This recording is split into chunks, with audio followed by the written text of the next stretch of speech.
Voilà, nous saluons la réélection du président Félix-Antoine Tshisekedi pour son deuxième mandat dans notre pays. Ce que nous voudrions, c'est qu'il puisse suivre les traces du roi David. David a gouverné selon la pensée de Dieu, qu'il marche dans les traces de Salomon, de Josias. Ce sont des hommes qui ont été inspirés par Dieu. Dieu les a conduits. Il y avait des prophètes à côté d'eux pour les accompagner, pour leur donner l'intelligence et la sagesse afin de bien diriger le pays.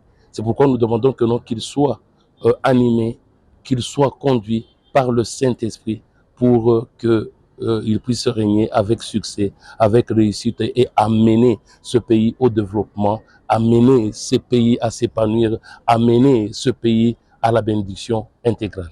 Oui, nous allons dire ceci, nous devons savoir qu'à chacun son travail. Nous, les hommes de Dieu, notre travail, c'est de quoi? C'est de nourrir les troupeaux, nourrir les peuples de Dieu avec la parole de Dieu, avec la saine parole de Dieu, une parole qui est révélée pour que tout homme, politicien ou pas politicien, arrive à la vie éternelle. Alors, si un homme de Dieu aujourd'hui dit que non, voilà, le Seigneur m'a parlé, nous ne savons pas comment Dieu lui parle, qu'est-ce que Dieu lui a promis. Mais ce que nous savons, c'est que le travail des hommes de Dieu, c'est d'encadrer ceux qui sont au pouvoir, c'est d'encadrer la population. Nous devrons montrer à celui qui dirige, par exemple au président de la République, non, il y a de devoirs qu'il a pour ce pays. Ces devoirs, c'est de conduire la population, c'est de conduire ce peuple à un meilleur, donc à s'épanouir, à conduire ce pays pour que ce pays soit le flambeau de l'Afrique, le flambeau du monde. Parce que, vous savez, si le Congo se développe, ça va entraîner l'Afrique et ça sera le monde entier. Pourquoi? Parce que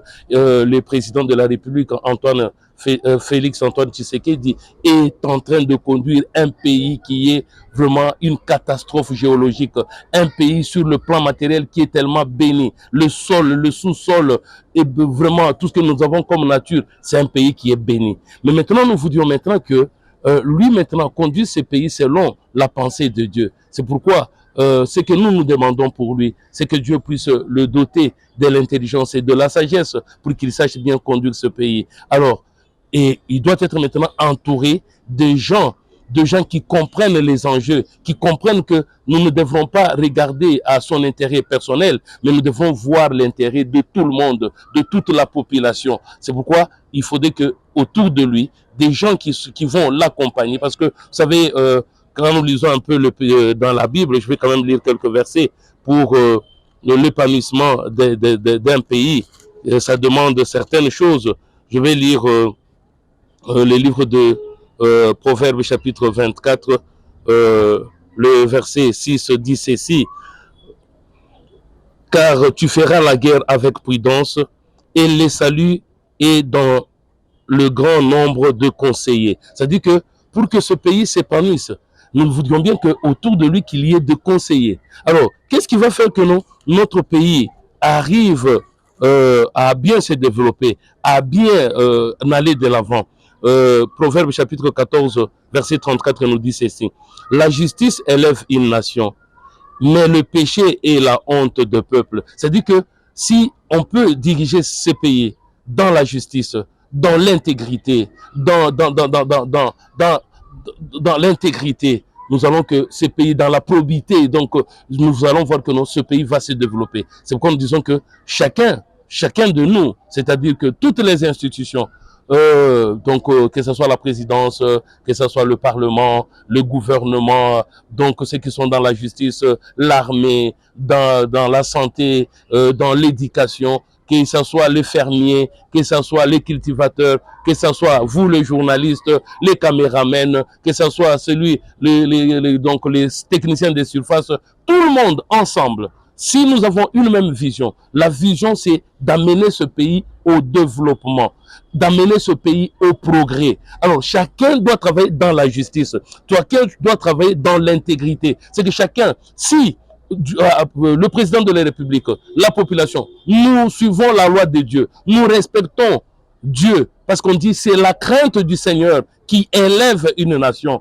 C'est la crainte du Seigneur qui amène au développement. Parce que si nous prenons un peu les livres de Josué, chapitre 1, Josué 1, nous allons prendre le 8e verset. Il est dit ceci: que ce livre de la loi ne s'éloigne point de ta bouche, médite-le jour et nuit, pour agir fidèlement selon tout ce qui est écrit, car c'est alors que tu auras du succès dans tes entreprises, c'est alors que tu réussiras. C'est que nous voudrions bien que tout le monde puisse respecter la loi de Dieu.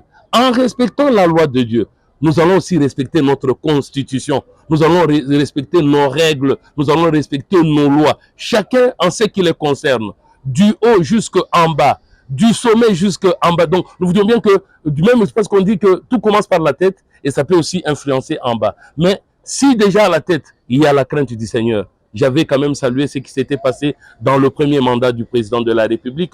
Il avait dédié ce pays à Dieu. Il a recommandé ce pays à Dieu. Cette fois-ci, nous lui recommandons maintenant que lui aussi s'est dédié à Dieu. Ceux-là qui vont animer les institutions, nous tous ensemble, si nous nous dédions à Dieu. Parce que vous savez, les institutions, quelles que soient les institutions, mais pour qu'il y ait progrès, pour que la situation change, ça dépend du comportement de chacun de nous, du comportement des animateurs, de ceux-là qui composent les institutions. Si nous tous, nous nous disons que dans notre tête, nous devrons aller de l'avant, nous devrons progresser, je pense bien que si nous sommes animés de cette volonté-là, les choses vont aller pour le mieux. Pourquoi? Parce que vous savez, le pouvoir, il est dans la volonté de bien faire les choses, la volonté de développer, la volonté d'améliorer notre condition. C'est que ce qu'on nous demandons, c'est que tout le monde, dans la crainte du Seigneur, nous sommes capables de révolutionner les choses. En ce qui concerne les gens qui s'opposent, ainsi de suite, je pense bien que ce n'est plus le moment de continuer à s'opposer.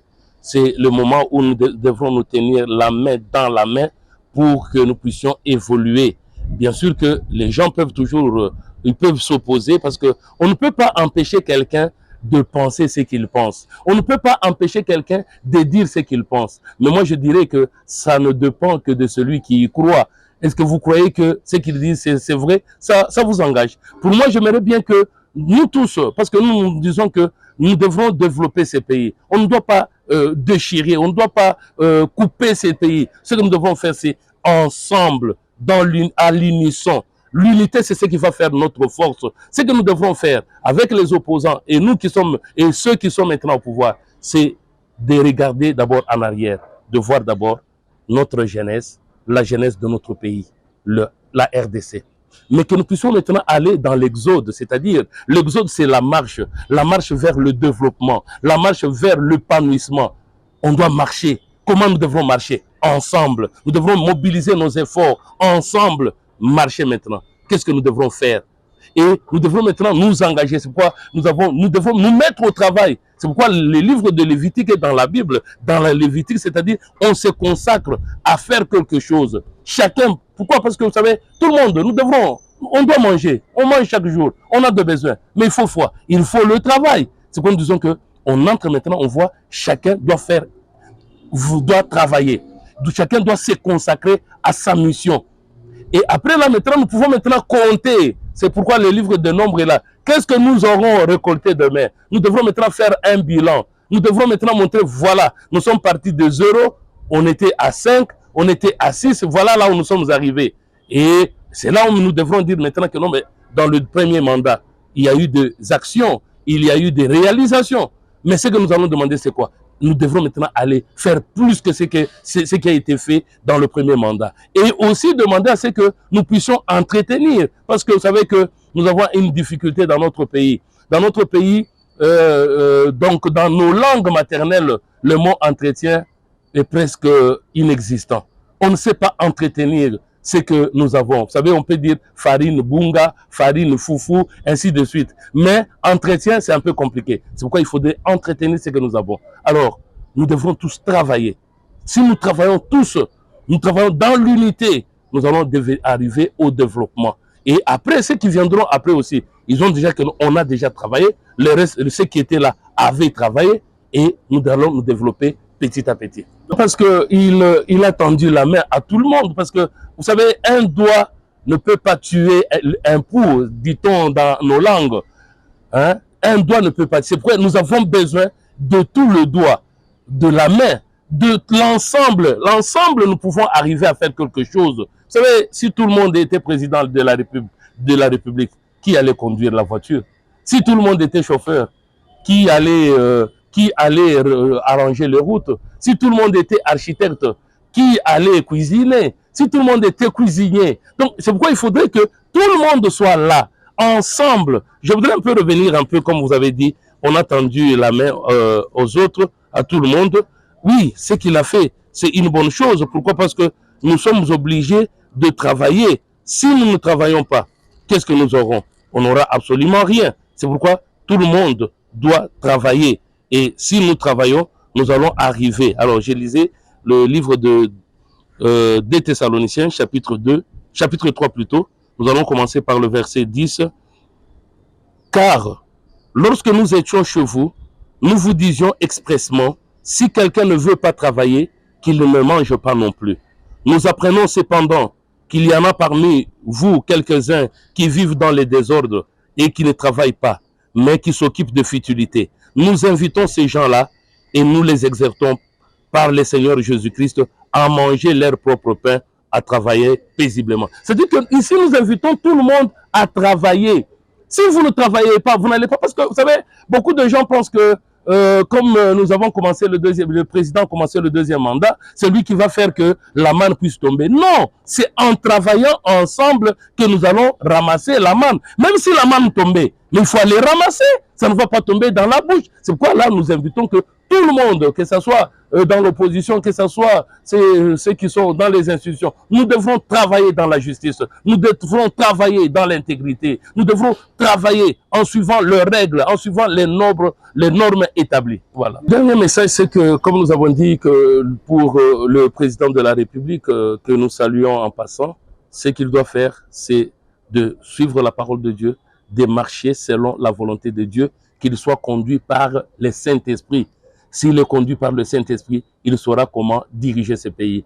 Et nous demandons aussi à la population de travailler en respectant les normes, en respectant la Constitution, en respectant les lois du pays. Si tous ensemble, nous travaillons dans le respect, nous allons parvenir à quelque chose. Et aux hommes de Dieu, ça maintenant je demande aux hommes de Dieu, je vais lire pour nous hommes de Dieu ce que nous devrons faire. Nous sommes dans le livre de 1 Timothée chapitre 2, nous allons commencer par le verset 1 jusqu'au verset 4. J'exhorte donc avant toute chose à faire de prières, de supplications, de requêtes, des actions de grâce pour tous les hommes, pour le roi et pour ceux qui sont élevés en dignité, afin que nous menions une vie paisible et tranquille, en toute piété et honnêteté.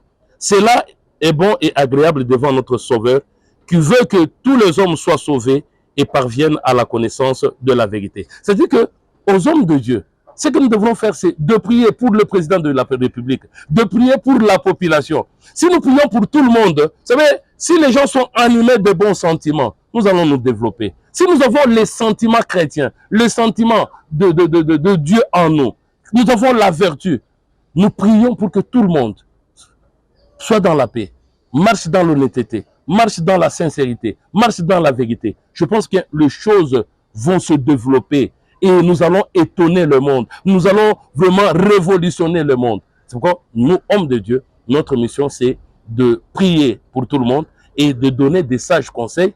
Et demandons aussi au président de consulter les hommes de Dieu pour toutes les actions, mais par exemple pour la formation du gouvernement, nous pensons bien que pour le choix de ceux-là qui doivent diriger, qui doivent être au gouvernement, il faudrait que les critères viennent aussi de la parole de Dieu, viennent aussi de la part du Seigneur.